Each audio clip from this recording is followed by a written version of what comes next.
Hello, Assalamu alaikum, my dear viewers. Today we will be discussing about topic number 2, which is named as cell membrane, plasma membrane, self surface membrane और plasma lima. आज का जो हमारा topic होगा उसको हम लोग cell membrane के नाम से जानते हैं। सेल मेम्ब्रेन को हम लोग प्लाज्मा मेम्ब्रेन या सेल सरफेस मेम्ब्रेन या प्लाज्मा लिमा भी कहते हैं। देखो डेफिनेशन ऑफ सेल मेम्ब्रेन ये है क्या, यहाँ पे डेफिनेशन लिखा हुआ है कि boundary of protoplasm is known as plasma membrane, कि जो प्रोटोप्लाज्म की बाउंड्री है उसको हम लोग क्या कहते हैं, उसको हम लोग प्लाज्मा मेम्ब्रेन कहते हैं। अभी यहाँ पे सवाल बनता है कि प्रोटोप्लाज्म क्या होता है। लास्ट वीडियो में आपको ऑलरेडी बता चुका हूँ कि प्रोटोप्लाज्म क्या होता है। देखो प्रोटोप्लाज्म, अगर आप एक सेल से जितने भी नॉन लिविंग मटेरियल्स को रिमूव करो तो फिर उस सेल को हम लोग वहाँ पे जो रिमेनिंग सब्सटेंसेस, रिमेनिंग जो भी चीज रहेगा उस सब को हम लोग प्रोटोप्लाज्म कहते हैं। प्रोटोप्लाज्म के बाउंड्री को हम लोग सेल मेम्ब्रेन कहते हैं। आई होप यहाँ तक बहुत बेसिक डेफिनेशन था, आप लोगों को क्लियर हुआ होगा। बुलेट नंबर 1 की तरफ बढ़ते हैं। देखो क्या लिखा है कि plasma membrane is the component which is present in all type of cells. यहाँ पे ऑल टाइप ऑफ सेल्स का से मुराद ये है कि चाहे यूकैरियोटिक हो चाहे प्रोकैरियोटिक हो, यानी प्लाज्मा मेम्ब्रेन सेल ये ऐसा कंपोनेंट है सेल का कि वो यूकैरियोटिक में भी प्रेजेंट होगा, प्रोकैरियोटिक में भी प्रेजेंट होगा। यहाँ पे दो बातें, बार बार यूकैरियोटिक प्रोकैरियोटिक आएगी तो इस वजह से मैं इसको क्लियर करना चाहूंगा। यूकैरियोटिक सेल, प्रोकैरियोटिक सेल, इन दोनों में क्या फर्क है। देखो यूकैरियोटिक सेल उस सेल को कहते हैं जिसमें न्यूक्लियस हो और अदर मेम्ब्रेन बाउंड ऑर्गेनेल्स हो, यूकैरियोटिक सेल कहते हैं। और जिसमें न न्यूक्लियस हो न अदर मेम्ब्रेन बाउंड ऑर्गेनेल्स हो, ऐसे सेल को हम लोग प्रोकैरियोटिक सेल कहते हैं। तो प्लाज्मा मेम्ब्रेन यूकैरियोटिक सेल में भी प्रेजेंट है और प्रोकैरियोटिक सेल में भी प्रेजेंट है। और ये 7 नैनोमीटर थिक है, इसका जो थिकनेस है वो 7 नैनोमीटर है। सेकंड बुलेट में लिखा हुआ है कि in case of skeletal muscle cell it is also known as sarcolemma. Skeletal muscle cell में, गोश्त के सेल में, आम जो उर्दू में हम लोग गोश्त कहते हैं उसी को बायो में हम लोग मसल के नाम से जानते हैं। मसल सेल्स के अंदर हम लोग प्लाज्मा मेम्ब्रेन का नाम चेंज करते हैं, उसका एक और नाम देते हैं जिसको हम लोग सार्कोलिमा कहते हैं। आज के बाद अगर मैं आपसे पूछूं कि प्लाज्मा मेम्ब्रेन को मसल सेल में क्या कहते हैं तो आप लोग क्या कहोगे, sarcolemma. Bullet number 3, plasma membrane contain 60 to 80% protein. 60 से 80% आपका प्लाज्मा मेम्ब्रेन किस चीज पर कंसिस्ट है, मुश्तमिल है, प्रोटीन्स पे। 20 to 40% इसमें क्या पाए जाते हैं, लिपिड पाए जाते हैं और स्मॉल अमाउंट में कार्बोहाइड्रेट भी पाया जाता है। एक और चीज जो ब्रैकेट में लिखा है कि कार्बोहाइड्रेट जो पाए जाते हैं ये हमेशा कंजुगेटेड फॉर्म में होंगे। कंजुगेटेड फॉर्म से मुराद ये है कि हमेशा बाउंडेड फॉर्म में होंगे, या तो ये लिपिड के साथ बाउंड हुआ होगा या तो ये प्रोटीन के साथ बाउंड होगा। क्या बाउंड हुआ होगा, ये कार्बोहाइड्रेट की बात कर रहा हूँ, सही है। इन जो कार्बोहाइड्रेट प्लाज्मा मेम्ब्रेन में प्रेजेंट होंगे वो जो सेपरेटली फाउंड नहीं होंगे, या तो ये प्रोटीन के साथ कंजुगेटेड होंगे या लिपिड के साथ कंजुगेटेड होंगे। Last bullet, lipid found in plasma membrane is phospholipid. अभी लिपिड में भी बहुत किस्में आती है, तो आपसे अगर पूछा जाए कि वो कौन सा लिपिड है जो प्लाज्मा मेम्ब्रेन में पाया जाता है तो आप लोग फोस्फोलिपिड का नाम लोगे। अगर आपसे पूछे कि फोस्फोलिपिड में कौन सा लिपिड है, फोस्फोलिपिड के अंदर की बात अगर करें तो इसको हम लोग फिर फोस्फोटाइडाइलकोलिन कहते हैं, या फोस्फोटाइडाइलकोलिन को हम लोग लेसिथिन के नाम से भी जानते हैं। किसके नाम से, लेसिथिन के नाम से। ये 2024 का एमडीकेट फेडरल बोर्ड में क्वेश्चन आया हुआ था कि वो कौन सा लिपिड है जो प्लाज्मा मेम्ब्रेन में पाया जाता है। वहां पे ना इन लोगों ने फोस्फोलिपिड दिया हुआ था ना फोस्फोटाइडाइलकोलिन दिया था, बल्कि सिर्फ और सिर्फ लेसिथिन दिया था। तो इस बात करने का मकसद ये है कि आप लोग तीनों लफ्ज याद रखो, फोस्फोलिपिड के अंदर हम लोग फोस्फोटाइडाइलकोलिन यानी ये लिपिड है जो प्लाज्मा मेम्ब्रेन में पाया जाएगा। फोस्फोटाइडाइलकोलिन को हम लोग लेसिथिन के नाम से भी जानते हैं। फोस्फोलिपिड के साथ साथ कोलेस्ट्रॉल भी होता है एनिमल सेल में। यहाँ पे ब्रैकेट में लिखा है कि absent in prokaryotic cell and in some plant cell.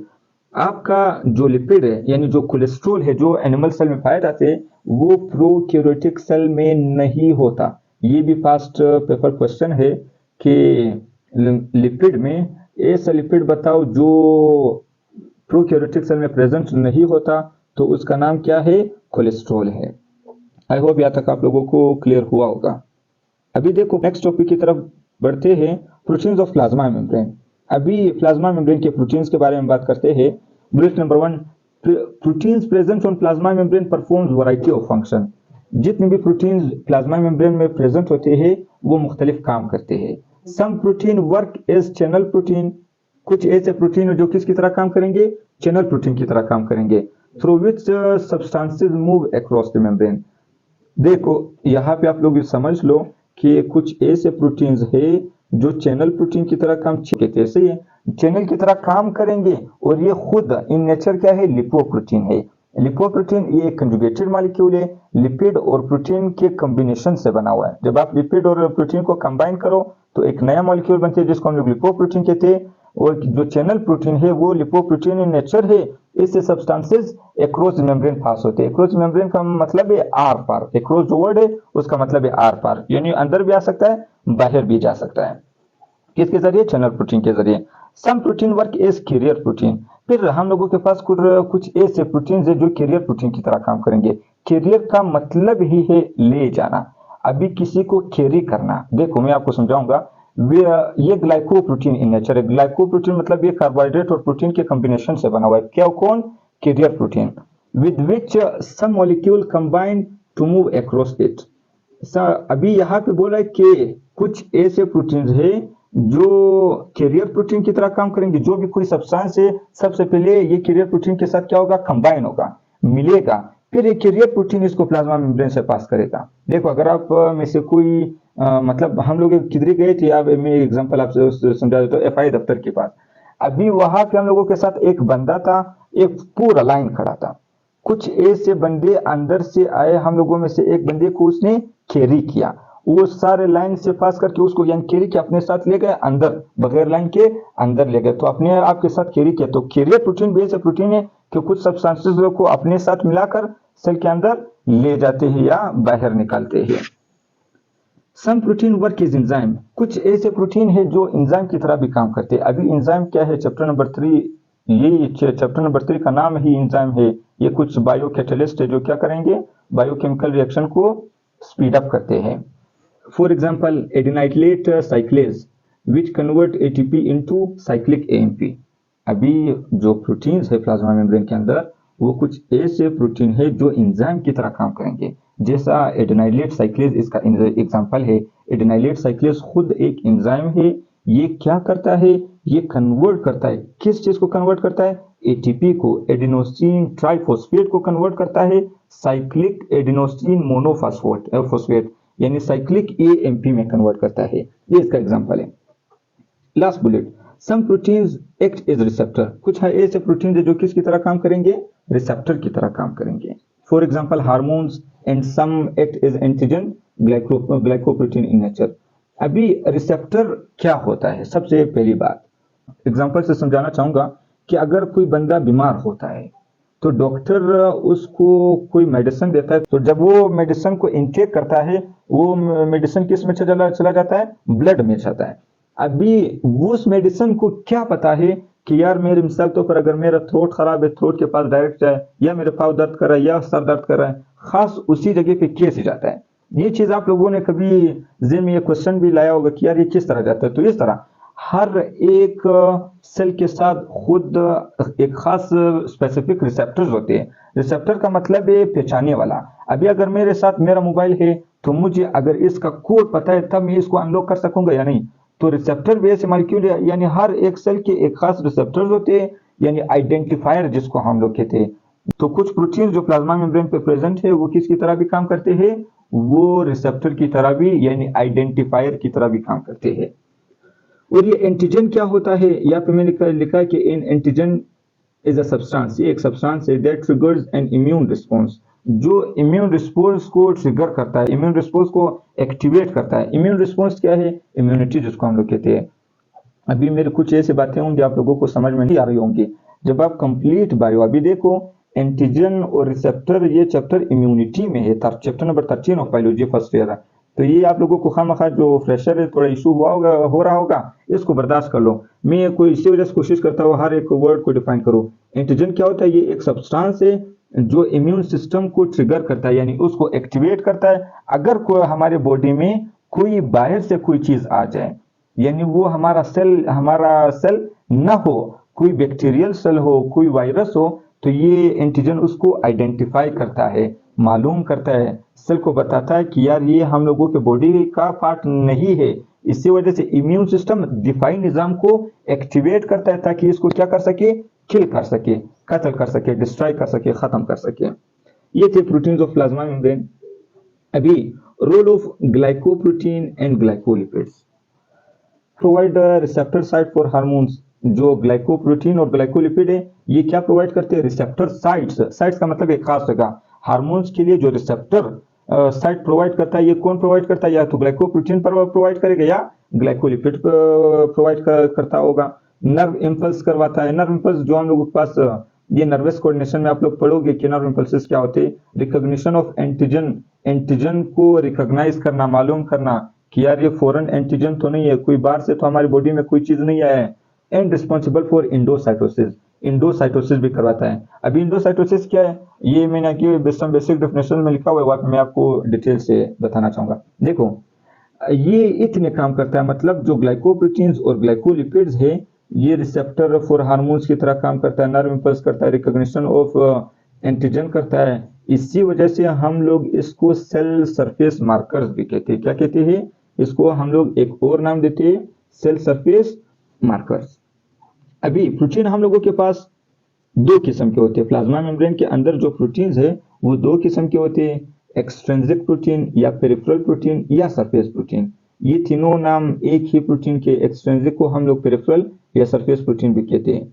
दूसरी इसका अल्टरनेट क्या है, इंट्रिंसिक, इंटरनल या एम्बेडेड या इंटेग्रल। इसके फिर चार मुख्तलिफ नाम है, एक ही चीज के नाम है, यानी एक ही प्रोटीन, इंट्रिंसिक प्रोटीन या इंटेग्रल भी आप इसको इंटरनल भी बोल सकते हो, इंटेग्रल भी बोल सकते हो या एम्बेडेड भी कह सकते हो। अभी इन दोनों में फर्क क्या है, protein present at outer surface of plasma membrane, वो प्रोटीन जो outer surface of plasma membrane. देखो आपके पास एक इनर सरफेस प्लाज्मा मेम्ब्रेन के अंदर जाना, ये इनर सरफेस, ये जो आउटर पश्तो में सरबर जिसको हम लोग कहते हैं, जो आउटर सरफेस है उस पर जो प्रोटीन प्रेजेंट होते हैं ऐसे प्रोटीन को हम लोग एक्सट्रिंसिक। अभी ये देखो ये इसका आउटर है, मेरा हाथ का ये क्या है, आउटर सरफेस है। तो ये outer surface of plasma membrane पर जो प्रोटीन प्रेजेंट होंगे उसको एक्सट्रिंसिक या पेरिफेरल प्रोटीन कहेंगे। और जो प्रोटीन प्लाज्मा मेम्ब्रेन के अंदर दसे होंगे, एम्बेडेड, देखो protein which are embedded in plasma membrane, यानी वो प्रोटीन जो प्लाज्मा मेम्ब्रेन के अंदर दसे हुए हैं, अंदर रहे, ऐसे प्रोटीन्स को फिर हम लोग कौन से प्रोटीन्स कहेंगे, इंट्रिंसिक या इंटरनल या एम्बेडेड या इंटेग्रल प्रोटीन कहेंगे। आई होप यहाँ तक आप लोगों को कोई भी इशू नहीं हुआ होगा। अभी मॉडल्स ऑफ प्लाज्मा मेम्ब्रेन की बात करते हैं।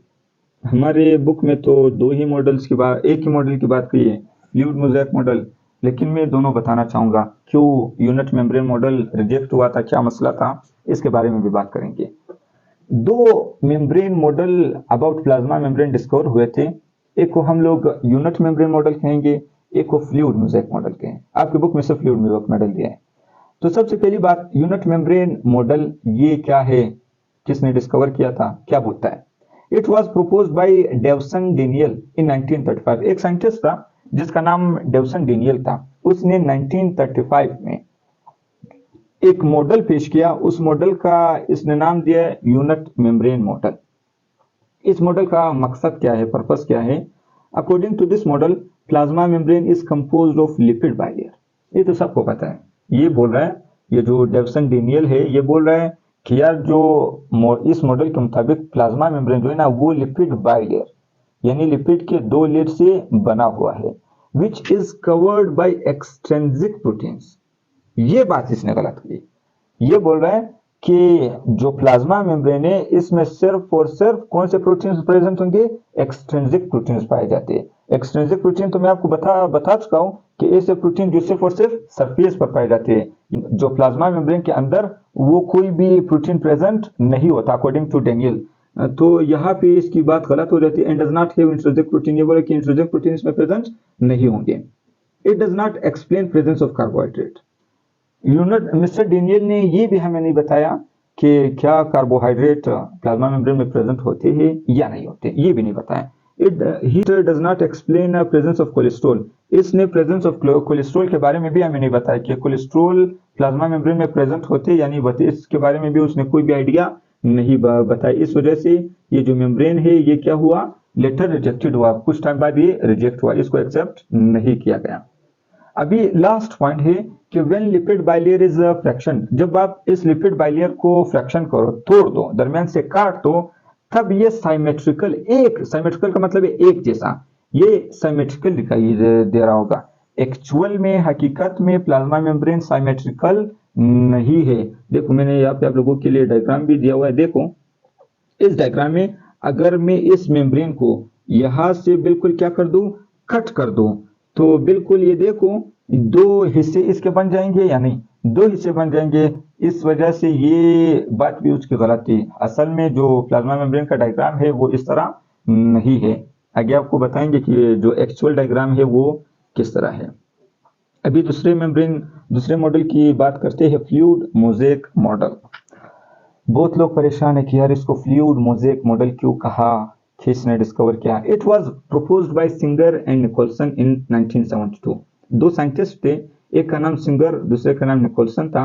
1972 में इन लोगों ने एक मॉडल पेश किया। उस मॉडल को उन लोगों ने फ्लूइड मोज़ेक मॉडल का नाम दिया। अभी अकॉर्डिंग टू दिस मॉडल, इस मॉडल के मुताबिक it contains both integral and external proteins. इस मॉडल के मुताबिक ये जो प्लाज्मा मेम्ब्रेन के अंदर इंटीग्रल प्रोटीन भी पाए जाते हैं और उसके साथ साथ एम्बेडेड प्रोटीन भी पाए जाते हैं। आई होप आप लोगों को इंटीग्रल एक्सटर्नल प्रोटीन का भी आइडिया हुआ होगा। एंड आल्सो है कोलेस्ट्रॉल, इसमें कोलेस्ट्रॉल भी होगा और स्मॉल अमाउंट में कार्बोहाइड्रेट भी प्रेजेंट होगा। जो बातें मिस्टर डेनियल ने नहीं बताई थी वो सारी बातें सिंगर एंड निकोलसन ने 1972 में बताई थी। इसी वजह से इस मॉडल को एक्सेप्टेबल करार दिया, इसलिए इस मॉडल को एक्सेप्ट किया गया। अभी इस मॉडल में इसको फ्लूइड मोज़ेक मॉडल क्यों कहते हैं।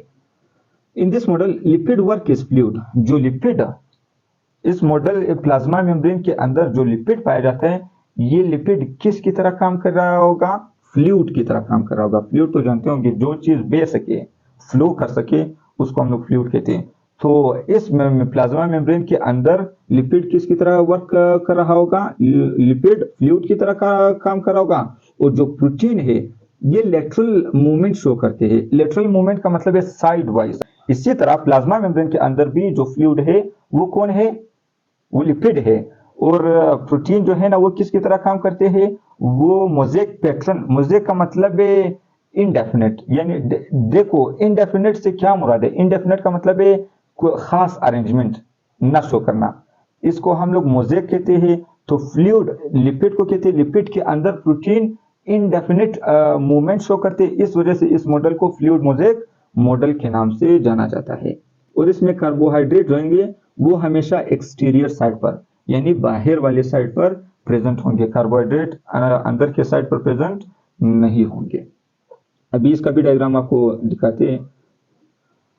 इसमें इससे पहले कि डायग्राम दिखाओ, यहाँ पे एक पॉइंट है, आप लोग रीड करो कि living content of eukaryotic cell is divided into nucleus and cytoplasm, they together are known as protoplasm. यहाँ पे भी इन लोगों ने लिखा है कि जो लिविंग कंटेंट है, देखो नॉन लिविंग की बात यहाँ पे नहीं हुई। यूकैरियोटिक सेल का जो लिविंग कंटेंट है वो किस चीज पे डिवाइड हुआ है, वो दो, न्यूक्लियस में और साइटोप्लाज्म में डिवाइड हुआ है। इन दोनों को टुगेदर मजमूई तौर पर हम लोग प्रोटोप्लाज्म कहते हैं। देखो ये यहाँ पे आप लोगों को पास, ये आई होप आप लोगों को डायग्राम दिखाई दे रहा होगा। ये लिपिड बाइलेयर है असल में। देखो लिपिड बाइलेयर, इसको बाइलेयर क्यों कहा है, आप लोगों को दिखाई दे रहा हो, ये इसका हेड है। क्या है ये इसका हेड, ये पूरा आउटर सरफेस, ये गोल गोल ये इसका हेड है। इसके नीचे आप लोगों को ये जो दो टेल दिखाई दे रहे होंगे, तो ये ऊपर की साइड से भी है, नीचे की साइड से भी है। इधर भी ये हेड है, दो टेल ऊपर से यहाँ पे भी एक हेड है, दो टेल नीचे है। तो लिपिड बना हुआ है लिपिड बाइलेयर, यानी एक लेयर इस तरह ऊपर है, एक लेयर इस तरह नीचे है। इस वजह से इसको लिपिड बाइलेयर कहा गया है। और यहाँ पे इंटरनल प्रोटीन का पेरिफेरल प्रोटीन, ये देखो यहाँ पे देखो पेरिफेरल प्रोटीन ये कहाँ पे प्रेजेंट होते हैं, एक्सटर्नल साइड पर, सरफेस पर प्रेजेंट होते हैं। इस वजह से इसको पेरिफेरल प्रोटीन। और ये चैनल प्रोटीन आपको दिखाई दे रहा है, ये इंटीग्रल प्रोटीन। ये इंटीग्रल प्रोटीन प्लाज्मा मेम्ब्रेन के अंदर गए हुए या नहीं है, एम्बेडेड है या नहीं है, यानी जो वो ऐसे प्रोटीन जो प्लाज्मा मेम्ब्रेन के अंदर घुसे हुए हो, ऐसे मेम्ब्रेन प्रोटीन को हम लोग इंटीग्रल प्रोटीन कहते हैं। ये देखो यहाँ पे दसे हुए हैं। ये जो चैनल प्रोटीन है ये इसके जरिए सब्सटेंसेस बिल्कुल बगैर एनर्जी के पास होते हैं। अभी कुछ ऐसे प्रोटीन है जहाँ पे एनर्जी भी रिक्वायर होगी, वो हम लोग आहिस्ता आहिस्ता आगे देख रहे होंगे। कार्बोहाइड्रेट जो है ना, ये देखो यहाँ पे मैंने लास्ट पॉइंट में बताया था, वो कार्बोहाइड्रेट होंगे वो हमेशा कहाँ पे पाए जाएंगे, सरफेस ऑफ प्लाज्मा मेम्ब्रेन पे पाए जाएंगे। अभी यहाँ पे हम लोगों का जो सेकेंड टॉपिक है वो खत्म हो जाता है। कुछ बेसिक डिफिनेशन को कवर करेंगे, इसको भी हम लोग प्लाज्मा मेम्ब्रेन के साथ कवर करते हैं, बहुत जरूरी टॉपिक से ये। डियर्स, सम बेसिक डिफिनेशंस करेंगे। सबसे पहला डिफिनेशन जो है ना वो डिफ्यूजन है। अभी हम लोगों के पास डिफ्यूजन क्या है, इसका डिफिनेशन यह है कि random movement of particles from an area of higher concentration to an area of lower concentration resulting in uniform distribution of energy is required. अभी देखो ये बोलता है कि मैंने तो डिफिनेशन आप लोगों को डिफाइन कर दिया। डिफ्यूजन ऐसे अमल को कहते हैं जिसमें हाई कंसंट्रेशन, अगर कोई भी चीज किसी एक खास एरिया में हाई हो, ज्यादा हो, उसका मिकदार ज्यादा हो, सब्सटेंसेस उस हाई मिकदार की जगह से लो कंसंट्रेशन, लो मिकदार की तरफ आए, ऐसे टाइप इस तरह के प्रोसेस को हम लोग डिफ्यूजन कहते हैं। तो कुछ मॉलिक्यूल्स की मैं आपको एग्जांपल देता हूँ। कुछ ऐसे सब्सटेंसेस जो एक एरिया पे ज्यादा हो, दूसरे एरिया में कम हो, ये बगैर एनर्जी के जब यहाँ से दूसरे तरफ आए, ऐसे प्रोसेस को हम लोग डिफ्यूजन कहते हैं। और डिफ्यूजन कोई भी एनर्जी रिक्वायर नहीं करती, यानी इस। अभी सेकेंड डिफिनेशन की तरफ बढ़ते हैं। फैसिलिटेड डिफ्यूजन क्या होता है कि passive transport process where molecules move across the cell membrane with assistance transport proteins, carrier proteins और channel proteins, increasing diffusion rate. Facilitated diffusion नाम से ही पता चल रहा है कि फैसिलिटी प्रोवाइड करना। फैसिलिटेड डिफ्यूजन ऐसे डिफ्यूजन को कहते हैं जब आप किसी भी सब्सटेंस को एक असिस्टेंस, एक बंदे, हम लोग असिस्टेंस का मतलब किसी चीज के साथ उसको कैरी करवाना, चाहे वो कैरियर प्रोटीन हो चाहे वो चैनल प्रोटीन हो, इसके जरिए अगर हम लोग डिफ्यूजन करते हैं, इस तरह के डिफ्यूजन को हम लोग फिर फैसिलिटेड डिफ्यूजन कहते हैं। इसका काम क्या है, ये डिफ्यूजन रेट को क्या करता है, इंक्रीज करता है। थर्ड बेसिक डिफिनेशन, ऑस्मोसिस किसको कहते हैं, movement of water molecules from an area of higher concentration to an area of lower concentration through a selectively permeable membrane. अभी एक मूवमेंट ऑफ वाटर मॉलिक्यूल्स, यानी वाटर मॉलिक्यूल का move करना high concentration में, बार बार ये हाई कंसंट्रेशन लो कंसंट्रेशन की उर्दू तर्जुमा नहीं कर सकता। हाई कंसंट्रेशन उस एरिया को कहते हैं जहां पे मिकदार क्वांटिटी ज्यादा हो। तो अगर वाटर मॉलिक्यूल हाई कंसंट्रेशन से मूव करता है लो कंसंट्रेशन की तरफ एक सेलेक्टिवली परमिएबल मेम्ब्रेन के अक्रॉस, इस तरह के प्रोसेस को हम लोग फिर ऑस्मोसिस कहते हैं। ऑस्मोसिस क्यों होता है, ताकि ये सल्यूट को इक्वलाइज करे। डिफिनेशन नंबर 4 की तरफ बढ़ते हैं। Active transport. अभी एक्टिव ट्रांसपोर्ट किसको कहते हैं, energy requiring process where cells move molecules against their concentration gradient from low to high, requires ATP and transport proteins. Active transport किसको कहते हैं, ये एक एनर्जी रिक्वायरिंग प्रोसेस है। एनर्जी रिक्वायरिंग प्रोसेस का मतलब ये है कि इस एक्टिव ट्रांसपोर्ट में एनर्जी यूज होती है। किसका क्यों यूज होती है, आप लोगों को समझ में आ जाएगा। क्योंकि ये जो मॉलिक्यूल का मूवमेंट है वो अगेंस्ट देयर कंसंट्रेशन ग्रेडियंट है। मतलब पहले डिफ्यूजन में हाई टू लो था ना, इसमें इधर क्या है, इसका एंटागोनिस्टिक है, यहाँ पे लो से हाई की तरफ। यानी कि अभी आप ट्रांसपोर्ट भी ऐसे ट्रांसपोर्ट को कहते हैं जिसमें movement of molecules low concentration से हाई कंसंट्रेशन की तरफ होती है। और इसको क्या चाहिए, इसको एटीपी रिक्वायर होगा। एटीपी जो है ना वो एनर्जी करेंसी ऑफ सेल है। एटीपी के हम लोगों के अंदर जो भी काम अभी मैं आप लोगों को पढ़ा रहा हूँ, अगर मुझ में एटीपी एनर्जी ना हो तो मैं आप लोगों को पढ़ाने के काबिल नहीं होऊंगा। तो एटीपी जरूरत होती है। पैसिव ट्रांसपोर्ट की बात करते हैं। अभी एक तो एक्टिव ट्रांसपोर्ट था जिसमें एनर्जी की रिक्वायरमेंट है, यानी ऐसा ट्रांसपोर्ट जिसमें एनर्जी की रिक्वायरमेंट हो, एनर्जी की जरूरत हो, इस तरह के ट्रांसपोर्ट को हम लोग एक्टिव ट्रांसपोर्ट कहते हैं। नंबर 5 पे टॉपिक का नाम है कि passive transport, movement of molecules without energy input including diffusion, facilitated diffusion and osmosis. देखो डिफ्यूजन खुद एक ट्रांसपोर्ट का एक पार्ट है, यानी एक टाइप है, फैसिलिटी डिफ्यूजन भी है, ऑस्मोसिस भी है। ये सारे ट्रांसपोर्ट ही में आते हैं। अभी ट्रांसपोर्ट के कौन से टाइप में आता है, यहाँ पे हम लोग फिर ऑप्शन पैसिव ट्रांसपोर्ट का सेलेक्ट करते हैं। यहाँ पे उन लोगों ने डेफिनेशन में क्लियर लिखा हुआ है कि movement of molecules without energy input. आप इसको एनर्जी बिल्कुल भी नहीं दो, यहाँ पे एनर्जी रिक्वायरमेंट नहीं है, यानी ऐसा ट्रांसपोर्ट जिसमें एनर्जी की रिक्वायरमेंट ना हो, ऐसे ट्रांसपोर्ट को हम लोग पैसिव ट्रांसपोर्ट कहते हैं। अभी नंबर 6 की तरफ बढ़ते हैं, बल्क ट्रांसपोर्ट। अभी बल्क ट्रांसपोर्ट क्या होता है? मूवमेंट ऑफ लार्ज पार्टिकल्स और molecules across cell membrane through processes like. जब बल्क जो है ना, बल्क लफ्ज बल्क का मतलब है लार्ज। जब ट्रांसपोर्ट लार्ज बड़े मिकदार में हो तो ऐसे ट्रांसपोर्ट को फिर हम लोग नाम देते हैं बल्क ट्रांसपोर्ट का। बल्क ट्रांसपोर्ट का बेसिकली मतलब क्या है? Large transport. यानी जब मूवमेंट ऑफ मॉलिक्यूल्स, ये देखो यहाँ पे लिखा हुआ है कि जब लार्ज पार्टिकल्स के मूवमेंट हो जाए अक्रॉस द सेल मेम्ब्रेन, यानी सेल मेम्ब्रेन के आर पार, इस तरह के ट्रांसपोर्ट को फिर हम लोग बल्क ट्रांसपोर्ट कहते हैं। इसके फिर 4 टाइप से, एक को इंडोसाइटोसिस, एक्सोसाइटोसिस, फेगोसाइटोसिस और पिनोसाइटोसिस कहते हैं। अभी वन बाय वन डिस्कस करते हैं कि इंडोसाइटोसिस क्या है, एक्सोसाइटोसिस क्या है, फेगोसाइटोसिस और पिनोसाइटोसिस क्या है। देखो, इंडोसाइटोसिस की बात करते हैं। Endocytosis the process by which cell internalize substances, चाहे वो प्रोटीन हो, चाहे वो लिपिड हो, या चाहे वो कोई फ्लूइड हो, from outside the cell by forming vesicle. Endocytosis में जो है ना, ये ऐसा प्रोसेस है जिसमें कोई सेल सब्सटेंस को इंटरनलाइज करे। इंटरनलाइज का मतलब है एक्सेप्ट करे, अपने अंदर लाए। अभी वो सब्सटेंसेस सेल के अंदर क्या क्या हो सकते हैं? प्रोटीन भी हो सकता है, लिपिड भी हो सकता है, फ्लूइड भी हो सकता है। कहां से कहां लाए? From outside the cell, cell से बाहर। ये आउटसाइड सेल से बाहर सब्सटेंसेस को एक वेसिकल, देखो फॉर्मिंग वेसिकल, एक वेसिकल, वेसिकल का मतलब एक थैली जैसा शक्ल फॉर्म करेगा, बनाएगा, फिर ये सेल के अंदर इस सब्सटेंस को इंटर करेगा। अभी इंडोसाइटोसिस खुद 2 लफ्ज से बना हुआ है, एक को इंडो, दूसरा है साइटोसिस। इंडो का मतलब है अंदर, साइटोसिस का मतलब है सेल, यानी जब सब्सटेंसेस सेल के अंदर मूव कर जाए, ऐसे प्रोसेस को हम लोग इंडोसाइटोसिस कहते हैं।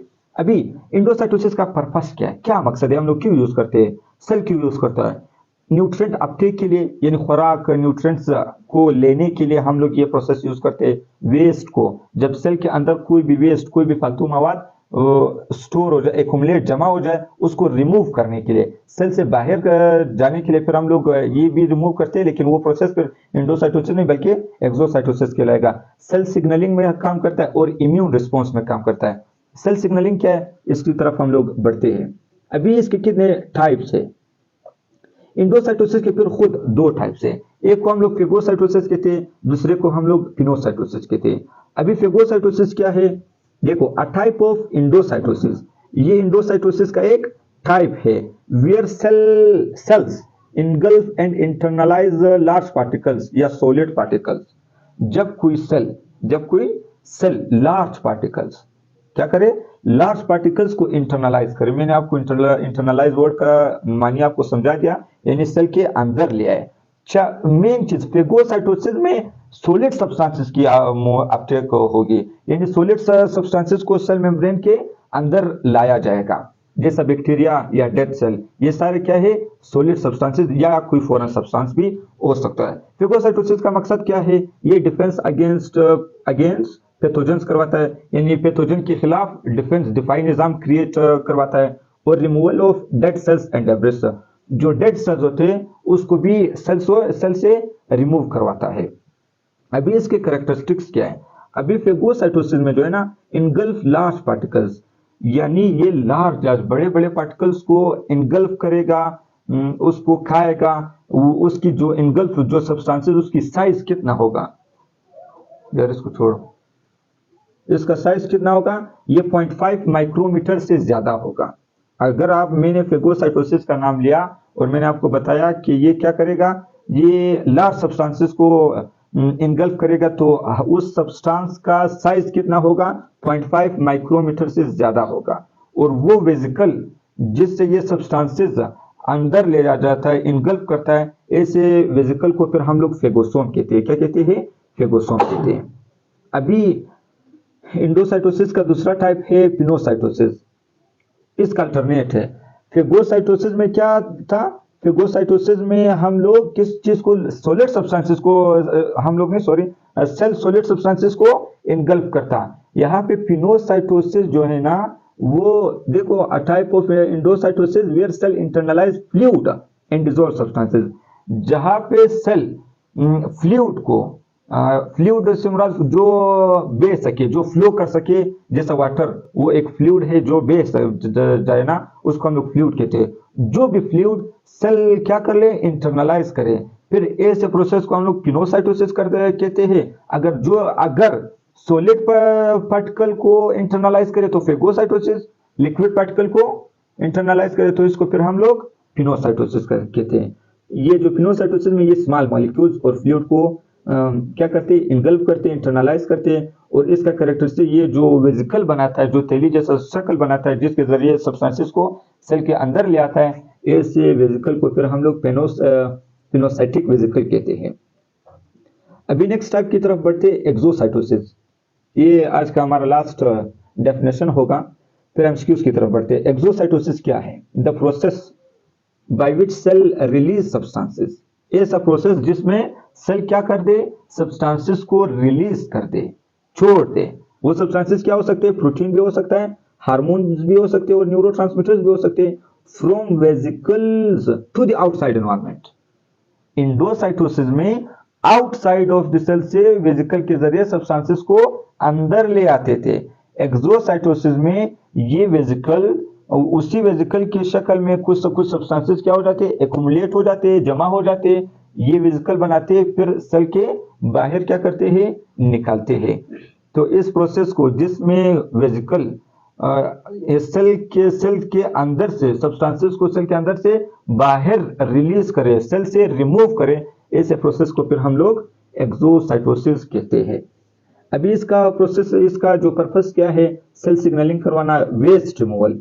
इंडोसाइटोसिस में ये रोंग ये लिमिटेड होगा कि वेस्ट रिमूवल करवाता है, ये नहीं। लेकिन एक्सोसाइटोसिस में चूंकि वेस्ट कहाँ पे बनता है, सेल के अंदर बनता है, तो वेस्ट कौन निकालेगा, एक्सोसाइटोसिस के प्रोसेस से निकालेगा। और जो सिक्रेशन ऑफ प्रोडक्ट्स, कुछ जो सिक्रेटरी प्रोडक्ट्स है, वो भी सेल के बाहर कौन निकालेगा, कौन से प्रोसेस से निकलेगा, एक्सोसाइटोसिस के प्रोसेस से निकलेगा। अभी एक्सोसाइटोसिस के फिर दो और टाइप्स है, आप लोगों के लेवल पर नहीं, मैंने सिर्फ आपको नाम दिया।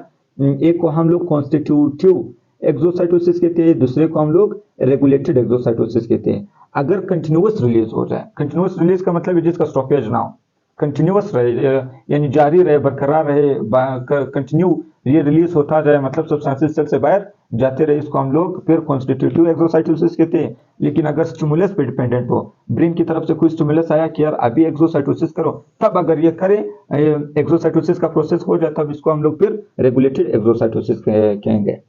देखो यहाँ पे बार बार सेल सिग्नलिंग का वर्ड आ रहा है, तो मैं आप लोगों को ये सेल सिग्नलिंग क्लियर करवाना चाहूंगा। सेल सिग्नलिंग क्या होता है? सेल सिग्नलिंग, इसको हम लोग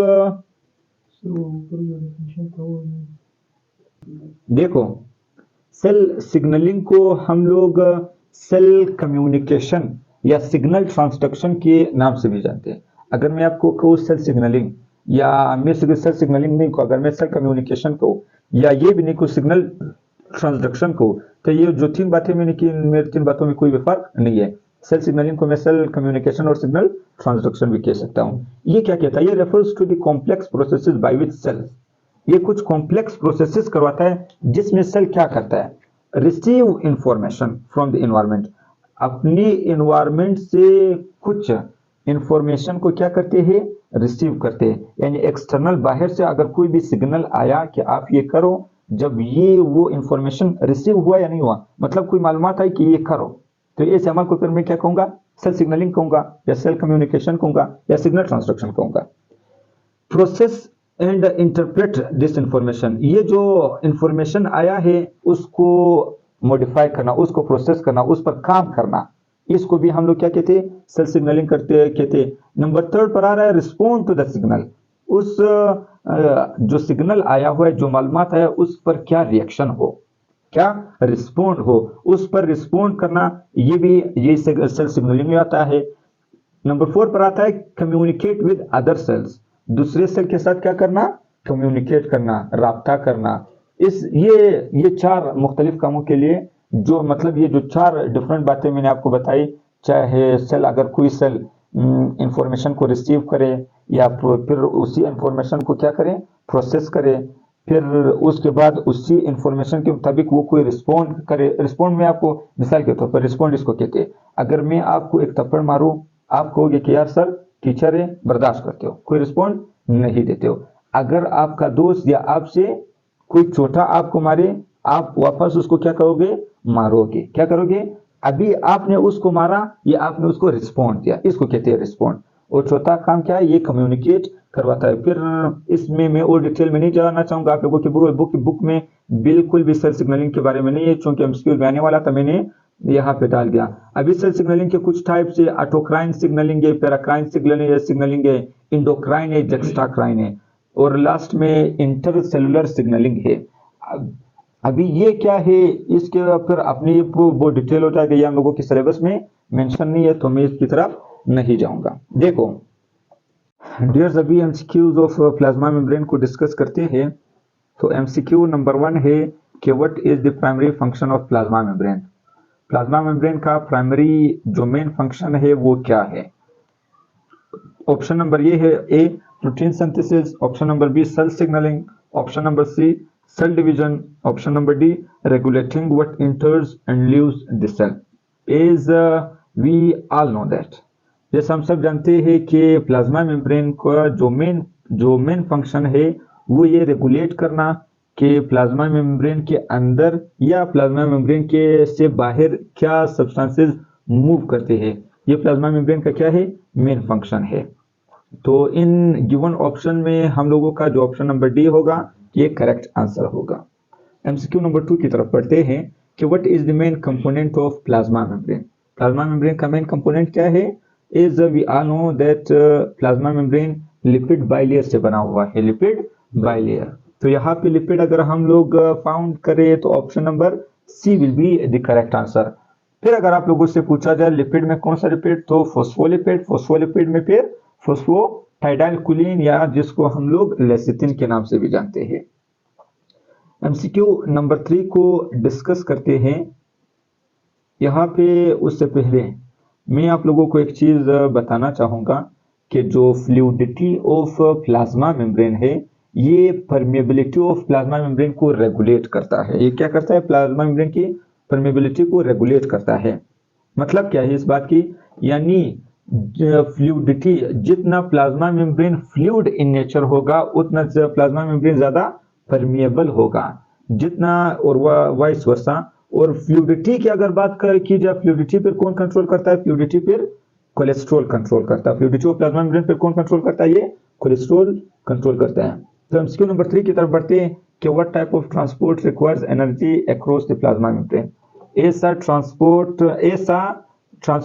विच टाइप ऑफ ट्रांसपोर्ट, मुझे ऐसा ट्रांसपोर्ट बताओ जिसमें क्या हो, एनर्जी रिक्वायरमेंट हो, यानी जो एनर्जी रिक्वायर करता हो। तो इस तरह के वो ट्रांसपोर्ट जिसमें एनर्जी की रिक्वायरमेंट हो, इस तरह के ट्रांसपोर्ट को हम लोग एक्टिव ट्रांसपोर्ट कहते हैं।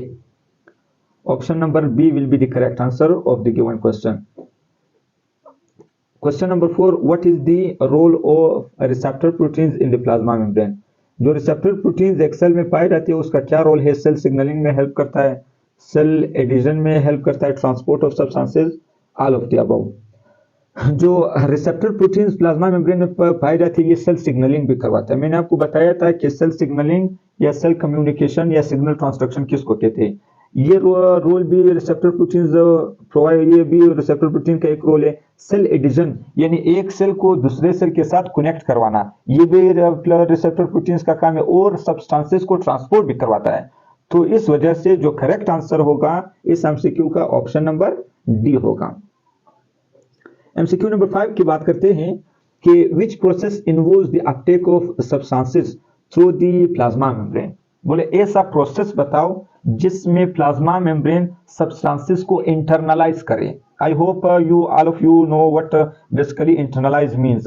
Internalize word जो है ना, यानी ये वर्ड यूज होता है कि कोई जब प्लाज्मा मेम्ब्रेन कोई भी सब्सटेंस को अपटेक कर ले, अपने अंदर ले जाए, इस जो इंटरनलाइज पर हम लोग इस तरह के वर्ड के लिए यूज करते हैं। तो मुझे ऐसा प्रोसेस बताओ जिसमें कोई सेल सब्सटेंसेस को इंटरनलाइज करे। ऐसे प्रोसेस को हम लोग इंडोसाइटोसिस कहते हैं। क्या कहते हैं? इंडोसाइटोसिस। यहाँ पे हम लोगों का correct answer option number b होगा। एमसीक्यू नंबर 6 की तरफ बढ़ते हैं कि what maintains the plasma membrane fluidity. यहाँ पे मैं आपको फर्स्ट एमसीक्यू में, फर्स्ट और सेकंड एमसीक्यू में समझा चुका हूँ कि फ्लूइडिटी ऑफ प्लाज्मा मेम्ब्रेन क्या कंट्रोल करवाता है? Permeability of plasma membrane control करवाता है। और ये फ्लूइडिटी कौन कंट्रोल करवाता है? इसका करेक्ट आंसर कोलेस्ट्रॉल होगा। यहाँ पे ऑप्शन नंबर ए में कोलेस्ट्रॉल गिवन है, तो option number a will be the correct answer. MCQ number 7, what type of lipid is found in the plasma membrane. वो कौन सा लिपिड है जो प्लाज्मा मेम्ब्रेन में फाउंड होता है? ट्राइग्लिसराइड है? नो। लेसिटिन है, स्टीरोल्स है, या वैक्सेस है? आपको सेकंड और थर्ड एमसीक्यू में ये भी डिस्कस करवा चुका हूं कि लिपिड जो है ना, वो प्लाज्मा मेम्ब्रेन में जो प्लाज्मा मेम्ब्रेन में जो सब्सटेंस पाया जाता है वो लिपिड है। लिपिड में कौन सा लिपिड है? फोस्फोलिपिड। फोस्फोलिपिड में कौन सा लिपिड है? फोस्फोटाइडाइल कोलिन, या जिसको हम लोग लेसिटिन के नाम से भी जानते हैं। ये जो क्वेश्चन नंबर 7 है, ये 2024 के फेडरल बोर्ड में आया था। उन लोगों ने फोस्फोलिपिड, फोस्फोटाइडाइल कोलिन की बात नहीं की थी, डायरेक्ट लेसिटिन दिया था। तो आप लोग होशियार रहे। फोस्फोटाइडाइल कोलिन को हम लोग लेसिटिन भी कहते हैं। एमसीक्यू नंबर 8 की तरफ बढ़ते, विच transport mechanism involves channel proteins. देखो एक बात याद रखो, जब ट्रांसपोर्ट चैनल प्रोटीन के जरिए हो जाए, इस तरह के ट्रांसपोर्ट में एनर्जी की रिक्वायरमेंट नहीं होगी। क्या होगी? एनर्जी की रिक्वायरमेंट नहीं होगी। तो यहाँ पे ऐसा ऑप्शन ढूंढो है जिसमें एनर्जी की रिक्वायरमेंट नहीं होती। यहाँ पे मुझे ऑप्शन नंबर बी दिखाई दे रहा है, पैसिव ट्रांसपोर्ट। पैसिव ट्रांसपोर्ट में एनर्जी की रिक्वायरमेंट नहीं होती, इसी वजह से option number b will be the correct answer. What regulates cell to cell interactions. अभी बोल रहा है मुझे ऐसा सब्सटेंस बताओ जो एक सेल को दूसरे सेल के साथ क्या कर सके? इंटरेक्ट करवा सके, यानी जुड़े रख सके। तो ऐसे मॉलिक्यूल को फिर हम लोग एडिशन मॉलिक्यूल के नाम से जानते हैं। एडिशन मॉलिक्यूल में मैं आप लोगों को एक मॉलिक्यूल बताना चाहूंगा जिसको हम लोग इंटीग्रेंस कहते हैं। सही है।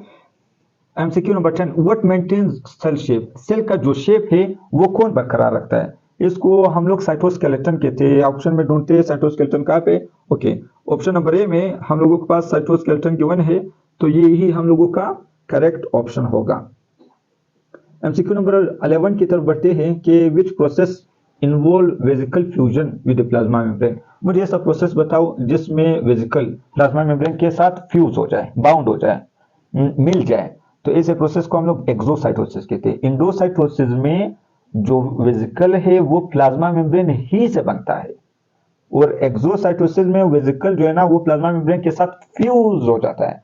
फ्यूज होने के बाद फिर सेल से रिलीज आउट हो जाता है। यहाँ पे मैंने एक्सप्लेनेशन में बहुत डिटेल दिया हुआ है, तो आप लोग काइंडली वो खुद देख ले, वीडियो काफी लंबी हो जाएगी।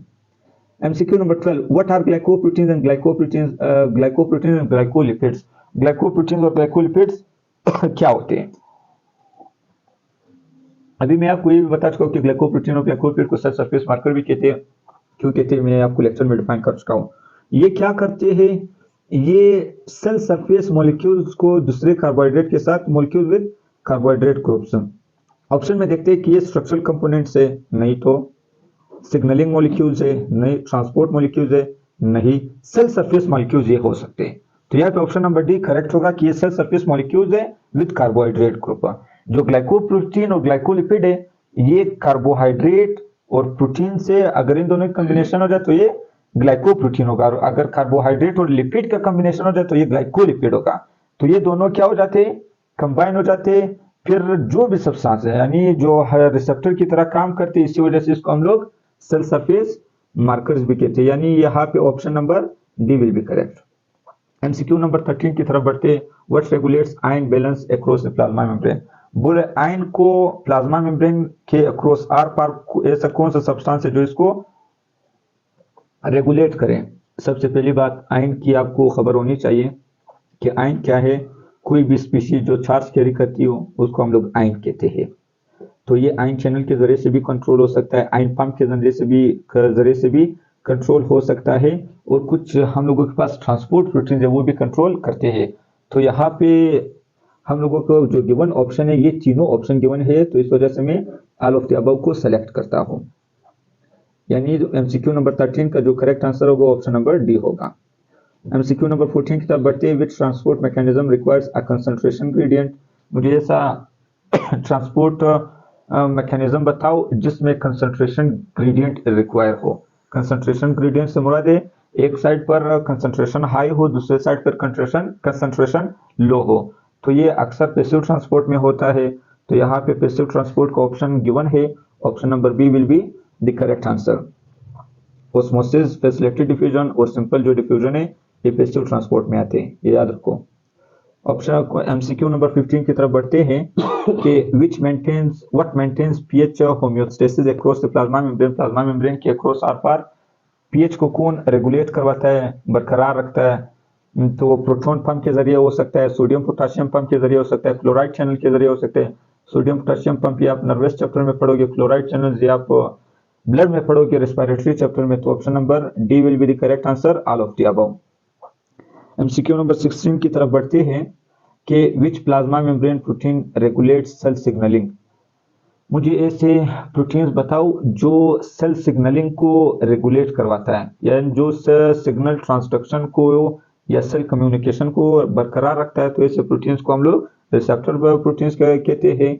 Option number a will be the correct answer.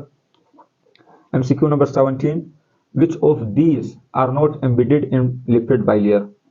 यानी जो गिवन ऑप्शन में ऐसा कौन से प्रोटीन है जो प्लाज्मा मेम्ब्रेन के अंदर नहीं एम्बेडेड, नहीं दसे हुए हो। प्रोटीन्स हम लोगों ने दो किस्म की पढ़ी थी, यहाँ पे मैं एक और किस्म भी डालना चाहूंगा। ऑप्शन नंबर ए में ट्रांस मेम्ब्रेन प्रोटीन का जिक्र आया है। प्रोटीन के दो किस्म थे, जो सेल के अंदर हो इंटरनल या इंटीग्रल या एम्बेडेड प्रोटीन कहते हैं, जो सेल के बाहर हो तो पेरिफेरल या एक्सट्रिंसिक कहते हैं। इस क्वेश्चन का answer which of these are not embedded, यानी जो सेल के अंदर दसे नहीं हुए हो, तो option number c extrinsic protein इसका आंसर होगा। लेकिन यहाँ पे मैं ट्रांस मेम्ब्रेन प्रोटीन को भी डिफाइन करूंगा। अभी वो ऐसे प्रोटीन जो सेल के अंदर गए एम्बेडेड हुए, इसको हम लोग क्या कहते हैं, इसको हम लोग इंटरनल प्रोटीन कहते हैं। ऐसे प्रोटीन जो सेल के बिल्कुल पूरे लिपिड बाइलेयर, लिपिड के दो लेयर है, जो एक अपर लेयर से स्टार्ट हुए नीचे लोअर लेयर, यानी कंप्लीटली इसमें क्या हो, स्कैटर्ड हो, मुकम्मल तौर पर ऊपर लेयर से नीचे लेयर तक ये फैला हुआ हो, एक्सपेंड हुआ हो। इस तरह के मेम्ब्रेन प्रोटीन्स को फिर हम लोग नया नाम देते हैं, जिसको हम लोग ट्रांस मेम्ब्रेन प्रोटीन के नाम से जानते हैं। अब एमसीक्यू नंबर 18 को डिस्कस करते हैं। Plasmalemma in skeletal muscle cell is known as. Muscle cell में प्लाज्मा मेम्ब्रेन को हम लोग क्या कहते हैं, सार्कोलिमा कहते हैं। Option number a will be the correct answer. Question MCQ number 19, which one of the following models about cell surface membrane is acceptable. मैंने आपको दो मेम्ब्रेन मॉडल पढ़ाए थे, एक यूनिट मेम्ब्रेन मॉडल था, एक फ्लूइड मोज़ेक मॉडल था। इन दोनों में से मोस्ट एक्सेप्टेबल कौन सा था, फ्लूइड मोज़ेक मॉडल था। तो option number c will be the correct answer of this question. The word fluid refers to, last MCQ of the day, MCQ number 20, the word fluid refers to this in lipid bilayer. Lipid bilayer में fluid word किस लिए use होता है, protein के लिए use होता है या लिपिड के लिए यूज होता है? तो यहाँ पे आंसर ऑप्शन नंबर ए होगा। हम लोग जो फ्लूइड वर्ड है वो लिपिड के लिए यूज करते हैं। तो एज पर प्रोमिस मैंने आपको कंप्लीट जो सेल मेम्ब्रेन है वो भी पढ़ाया और इसके साथ साथ 20 एमसीक्यूज भी करवाए। तो मिलते हैं इंशाल्लाह थर्ड टॉपिक के साथ। टिल देट, अल्लाह हाफिज।